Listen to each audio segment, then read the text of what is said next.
I don't know about you, but there is a supernatural release of God's presence on this set to do whatever you need. There's a subject that a lot of us struggle with. Michael, it's got to do with doubt and unbelief. Absolutely. Help us with that. This is also easy. It's one of the easiest things to deal with. Everybody naturally runs into doubt and unbelief. It's going to be in every believer's life at some time in his life. So we get all these teachings on faith. And so people go, well, Hebrews 11:1, faith is the evidence of things hoped for. Or, the substance of things hoped for, the evidence of things not seen. That's not faith. Faith is Hebrews 11:6. Without faith, it's impossible to please God, for anyone who comes to Him must believe that He exists and is a diligent rewarder of those who seek Him. Faith is believing. And people go, well, let me have faith. Well, you have faith if you're sitting in your chair at home. You didn't pick up your chair and check to see the legs, whether it would support you or not. You sat in it. So you have faith. It's just a matter of applying the faith, applying it in your life. So you don't have to search for it. Jesus didn't go, guys, why don't you have any faith? He said, where is your faith? Where have you applied your faith? Doubt and unbelief in your life is simply telling you that you are not applying your faith in the right avenue. That there's an application of what God has already given you. For each man has been given a measure of faith. It's the easiest thing of all to apply. When you see the doubt and unbelief in your life as a road sign, wait a second, something needs to change here. And you make that change in your life of applying your faith. And we teach about the simplest steps to do that. So it's not as much a prayer as it is an action and a new thinking. And that's exactly it. It's a brand new way to think that when you encounter these things, that you no longer have to live with them. You can actually put them behind you and walk in a way that you've never walked before. Okay, Michael, someone watching us right now got a bad report from a doctor. You have cancer, you've got to start treatment immediately, and the prognosis is not very good. They know God's promises, but they're saying, but it's not going to work for me. What would you say to them? Okay. This is the easiest of all things as well. It's just really simple stuff. All the things of God are just so simple. Is that why He says you must become like a little child? That's it. Because it's from that point that you can see everything so clearly.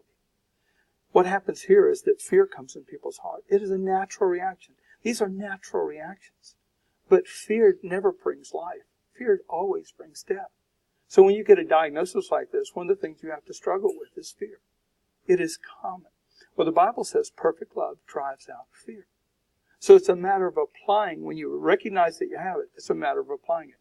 My daughters, sometimes when they were really young, I have 5 wonderful, amazing girls. And when they were young, occasionally one would come in my room and they'd say, Daddy, I'm afraid. And I said, well, baby, what are you afraid of? And they'd always say the same thing. I don't know. So I would do one of 3 things. I would take them back to the room and I would sit by their bed and tell them a story like my mom and dad used to tell me until the fear would leave.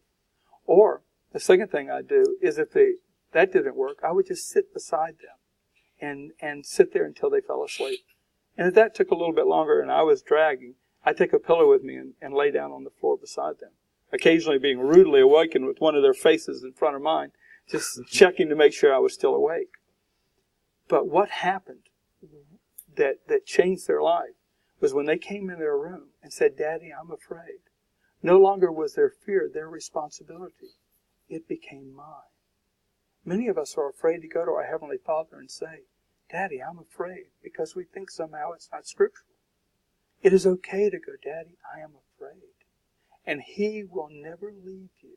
So when fear hits you, what do you do? With me? Yeah. It's very simple. I take it to the Father. Anything you can't take to the cross of Jesus Christ. See, forgiveness goes to the cross of Jesus Christ. Anything that, we teach this, anything that doesn't go to the cross of Jesus Christ, take to the Father and petition with prayer. And when you take this to petition, He will meet you at that level and He will fill you with a peace and with a joy. And if you have fear, then He will fill you with love. So we took every issue that had to deal with the hearts, from abuse to hopelessness, addictions, everything you could possibly imagine, not to mention just brokenheartedness and worry and all those other things that come together. And we showed a plan, just a simple walk through. some of the practical applications of God's Word, and you literally can be free from every one of those things in a short period of time.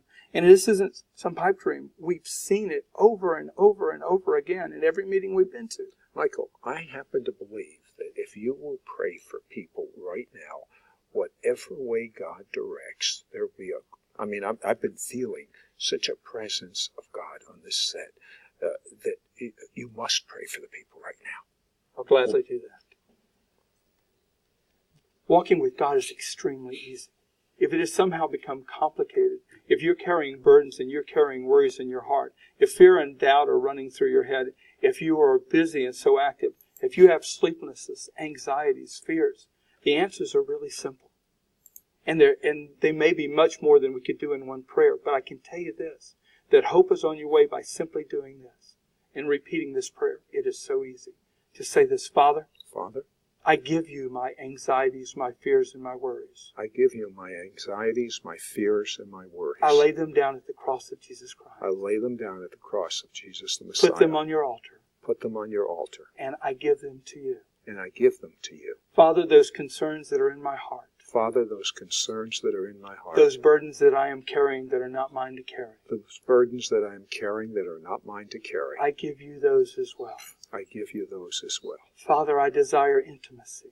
Father, I desire intimacy. And I want the love to fill my heart. And I want the love to fill my heart. Reach me.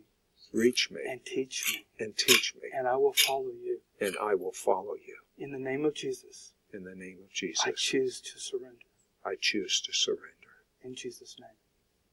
In Jesus' name. Amen. Michael, last word. God wants to touch you. He wants you to walk in such a peace and such a joy and such a contentment. And it is real. Many of us take up, and especially men, we take up our identity in the things we do or the things we own. You ask a man who he is, and he'll tell you he's a plumber or he runs a car lot. But if you ask God what he is, he's going to tell you who his characteristics and his natures are. We're to pick up that characteristic and nature. We came from that stock. That is who we are. And we need to pick up that identity. Before you can pick up your identity in God, you need to know who you are. You are separate and you are different than anyone else. And you don't have to be a cookie cutter of the person next to you.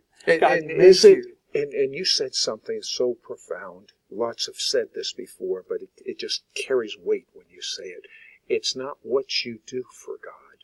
It's who you are. Absolutely.